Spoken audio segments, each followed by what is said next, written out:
Hi friends, welcome channel fat Ganesha. तो दोस्तों, तुलसी का पौधा, जी हाँ दोस्तों, आमतौर सभी के घर में तुलसी का पौधा पाया जाता है। तो दोस्तों, तुलसी का पौधा घर में इसलिए रखा जाता है कि आपको लक्ष्मी की प्राप्ति हो और आपके घर में सदैव सुख शांति बनी रहे।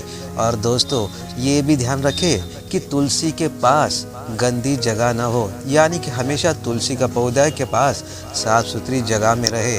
तो दोस्तों, इससे माँ लक्ष्मी कृपा बनी रहती है। लेकिन दोस्तों, गलती से या कुछ अनजाने में हम तुलसी के पास ऐसा कुछ कर देते हैं कि जिससे आपके ऊपर माँ लक्ष्मी की कृपा नहीं बन पाती है। जी हाँ दोस्तों, लक्ष्मी की कृपा बनाने के लिए आपको तुलसी को हर रोज शाम को दीपक लगाना चाहिए। और दोस्तों, दीपक लगाते समय आपको जय श्री महालक्ष्मी का ध्यान अवश्य करना चाहिए।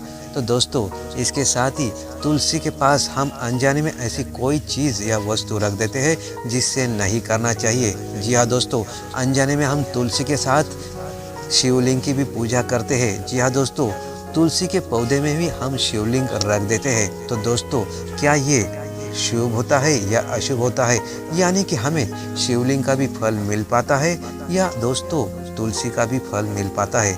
तो दोस्तों, तुलसी के पौधे में शिवलिंग कभी भी नहीं रखना चाहिए। जी हाँ दोस्तों, आइए जानते हैं शिवलिंग तुलसी के पौधे में क्यों नहीं रखना चाहिए। तो दोस्तों, इसके पीछे क्या है कहानी। तो दोस्तों, ये वीडियो शुरू करने से पहले मेरे चैनल को सब्सक्राइब अवश्य करें और बेल आइकॉन प्रेस करके ऑल बटन पर क्लिक जरूर करें। तो चलो शुरुआत करते हैं वीडियो से। तो दोस्तों, तुलसी के पौधे को घर में लगाना प्राचीन काल से ही शुभ माना जाता है। कहा जाता है कि जिस घर में रोज सुबह तुलसी को जल चढ़ाया जाता है, वहाँ कभी भी पैसों की कमी नहीं होती है, साथ ही पॉजिटिव एनर्जी भी आती है।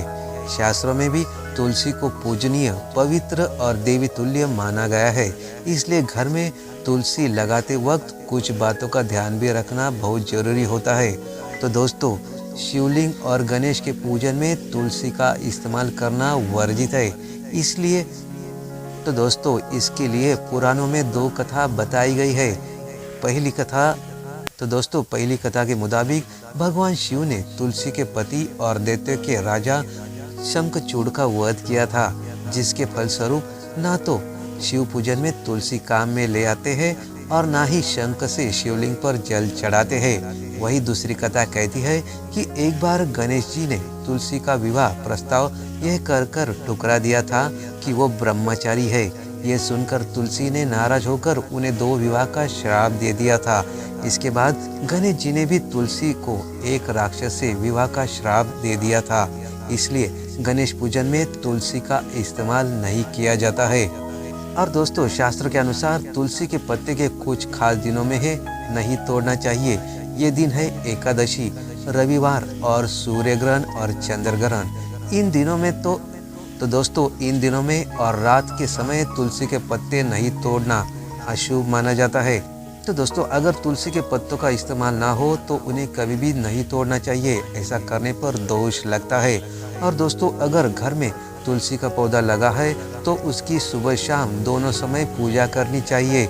शाम के वक्त तुलसी के पास दीपक भी जलाना चाहिए। ऐसी मान्यता है कि जो लोग शाम के समय तुलसी के पास दीपक लगाते हैं, उनके घर में महालक्ष्मी की कृपा सदैव बनी रहती है। साथ ही घर के वास्तु दोष भी दूर हो जाते हैं। तो दोस्तों, इसलिए तुलसी के पास शिवलिंग की पूजा नहीं होती है। तो दोस्तों, इसका दोनों का फल हमें प्राप्त नहीं होता है, यानी कि दोनों का श्राप लग सकता है और माता लक्ष्मी की अकृपा हो सकती है। तो दोस्तों, अवश्य ध्यान रखें, यदि आप शिवलिंग की पूजा तुलसी में रख कर रहे हैं तो ये गलत बात है। तो दोस्तों, शिवलिंग की अलग तरह से पूजा कर सकते हैं आप, तुलसी की भी अलग तरह से। तो दोस्तों, इस तरह दोनों का फल आपको मिल सकता है। तो दोस्तों, इस तरह शिवलिंग तुलसी में नहीं रखना चाहिए, इससे आपको फल की प्राप्ति नहीं होती है। तो दोस्तों, आपका वीडियो कैसा लगा? अच्छा लगा हो तो लाइक, शेयर और कमेंट जरूर कीजिएगा और कमेंट बॉक्स में ओम नमः शिवाय अवश्य लिखिएगा। धन्यवाद।